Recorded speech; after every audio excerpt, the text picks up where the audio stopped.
आज बाहेर अचानक एकदमच मुसळधार पाऊस सुरू झाला आणि इकडे बघा आरोच्या पप्पांनी गाडी बाहेर काढली होती. म्हटले पावसाच्या पाण्याने थोडीशी धूळ निघेल म्हणून त्यांची तयारी तिकडे सुरूच होती. आणि इकडे माझा आज पिठलं भाकरीचा वेध होता आणि त्यात मला आज पावसाने सुद्धा साथ दिली. तर काय मस्त वाटत होतं माहिती आहे का.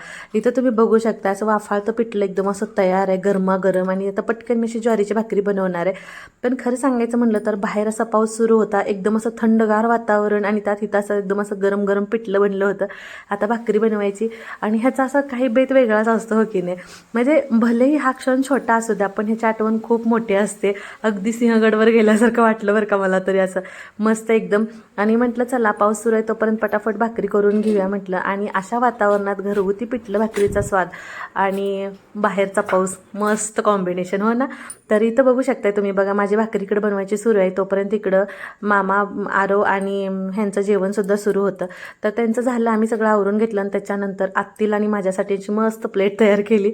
हे बघा पिठल्यावरती असं आपलं कच्च्या घाण्यातलं शेंगदाणं तेल टाकलेलं आहे, लोणचं भाकरी आणि असा फोडून कांदा घेतला. म्हटलं चला आज एकदम गावरान बेत.